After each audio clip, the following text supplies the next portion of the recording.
My mission is simple, to make you money. I'm here to level the playing field for all investors. There's always a bull market somewhere, and I promise to help you find it. Mad Money starts now.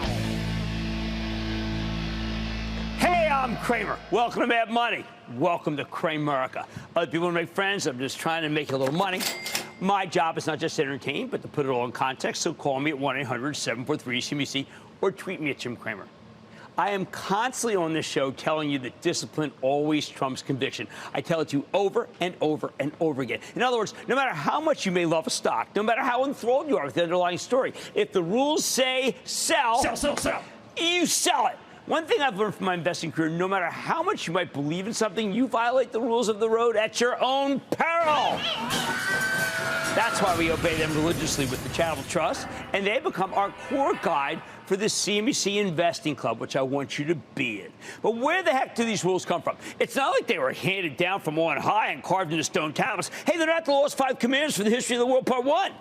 They're not like the laws of physics. You can't just deduce them from observing the way markets works. That you can deduce, say, gravity. No, the rules come from my experience. That's right, from my experience. I've spent over 40 years in this business, and in that time, you better believe I've learned some powerful lessons. In many cases, I did have to learn them the hard way. And because I don't want you to repeat my mistakes, because I want you to have the benefit of my whole career, tonight I'm going to lay out some of the most important rules for investing, and they are indeed timeless.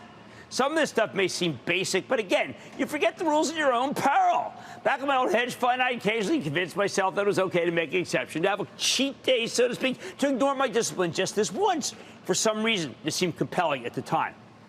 And whenever I broke my own rules, I almost always got burned. It's like that old joke about the doctor, the guy who goes to the doctor and he says, hey, Doc, listen to me.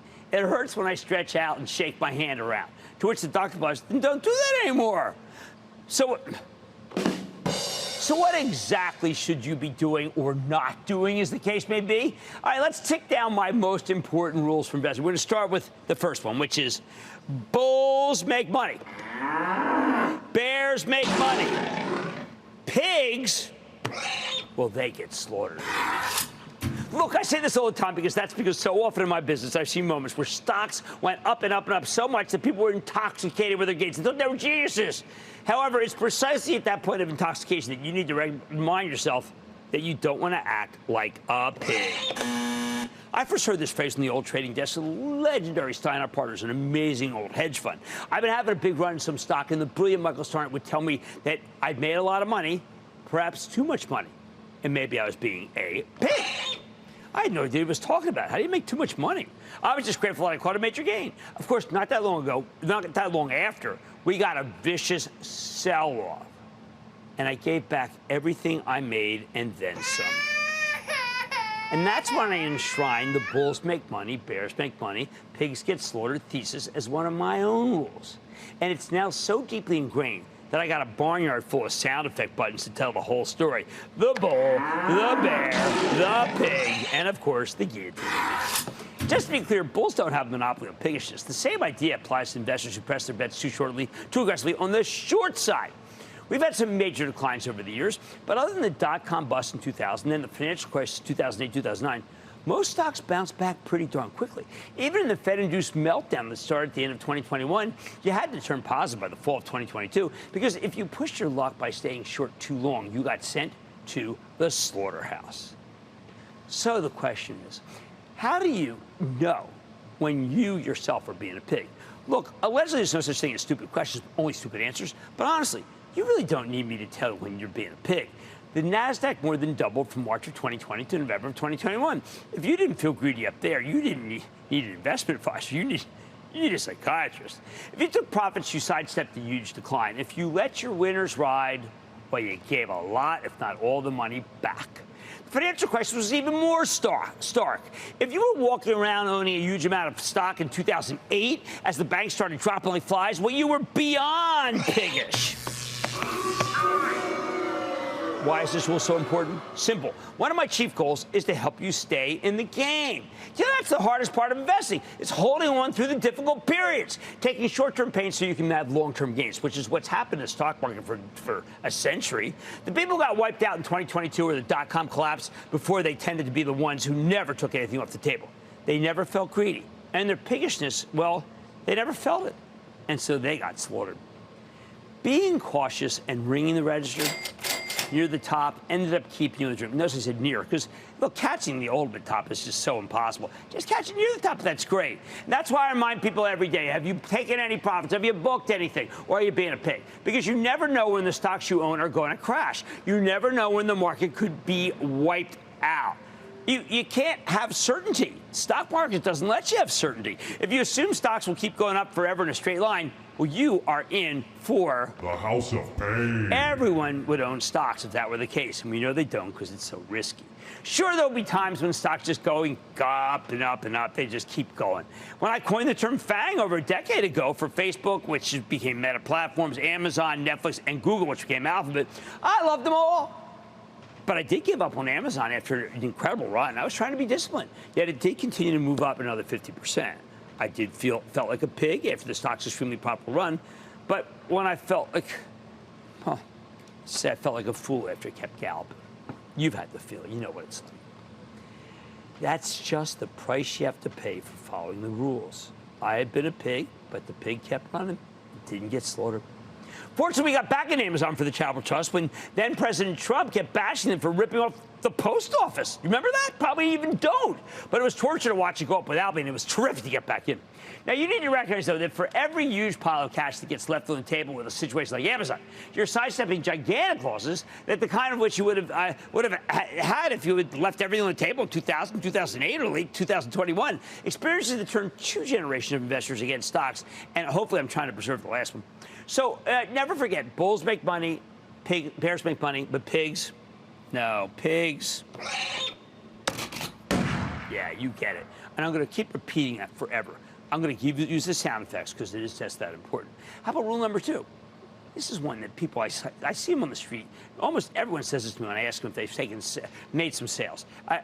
Rule number 2 is it's okay to pay the taxes. Look, no one ever likes paying taxes. I don't, you don't, but like death, taxes are inevitable and unavoidable. Yet the aversion to paying taxes on stock market winnings often borders on the pathological. So many times people have gigantic gains, but they simply refuse to take any profits because they don't want to incur taxes that cut into their winnings. Never mind the capital gains rates are pretty darn low versus ordinary income. Wall Street's littered with the broken hearts of investors who made this mistake. Several years ago, for example, I went to a presentation from a prominent hedge fund manager who recommended buying Macy's because of its real estate value. The stock had already run a great deal before the presentation, and it was ripe for some profit taking regardless. But I know people who'd owned it for years with hefty profits, and they did want to ring the register because they would have to write a check to Uncle Sam, and of course they were thinking about how much that real estate was worth.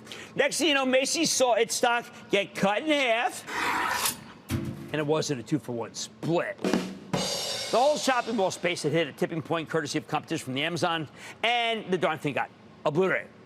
Those who didn't want to share their profits with the IRS ended up with no profits at all, instead of hoping the stock could go to 100 because it might have a lot of real estate. So I want you to make your peace with the tax man. Some gains are simply unsustainable. A profit on paper is not the same as a profit in your bank account. Gains can be ephemeral. You haven't made any money until you ring the register. The last thing you need is to be worrying about capital gains tax and taxes. When it's time to sell, you sell. In short, stop fearing the tax man. Start fearing the loss man. You won't regret it. The bottom line, remember my first 2 rules. Bulls make money, bears make money, but pigs get slaughtered. Don't be greedy. Be disciplined. And don't be afraid to pay the tax man on profits that you've earned. Let's go to Tyler in California. Tyler. Hey, Big Booyah from California. How you doing, Jim? I am doing well. How about you? I am doing good. Thank you, sir. I don't know how many times that I've sold a position and the next day or two watched it reverse. So I'd like to know is when is a good time to just reevaluate and cut my losses? Okay, I think that this is a terrific question, and don't feel bad because I obsess on the losses for the Charitable Trust, and I know, and I bother Jeff Marks endlessly. We're down this, we're down this, we got to do this. No, what you do is try to look at it once a week, okay? Just once, because I don't want you to get down. You're going to miss other opportunities. And what you're looking for is a change at the margin. It's something said on the quarterly conference call. You don't want to just get up in the morning and say, you know what, I don't like the way that acts. I'm taking the loss. Wait for something definitive. And if there is a bump up, don't be afraid to trim the position no matter what. How about Robert in Minnesota? Robert. Hey, Jim. Thanks for taking my call. My pleasure. Yeah, when I retired, my company let me keep my 401, which is in a time-dated fund, at the corporate rate, which is very cheap, but it has limited choices. My question is, should I switch it over to a managed fund with another company like Fidelity or et cetera, at a higher standard rate, but has more options? Look, I'm big in favor of the S&P 500 as an index fund. I think that'll be terrific. That's what my retirement's in. That's what your retirement should be in. I think that'll be fine. I love diversification. Remember my first two rules. Bulls make money. Bears make money. But pigs, they get slaughtered.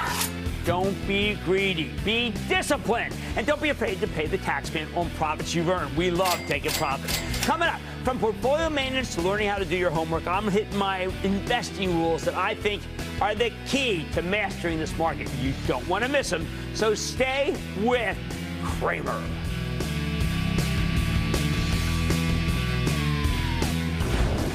Don't miss a second of Mad Money. Follow @JimCramer on Twitter. Have a question? Tweet Cramer. #MadTweets. Send Jim an email to madmoney@cnbc.com or give us a call at 1-800-743-CNBC. Miss something? Head to madmoney.cnbc.com.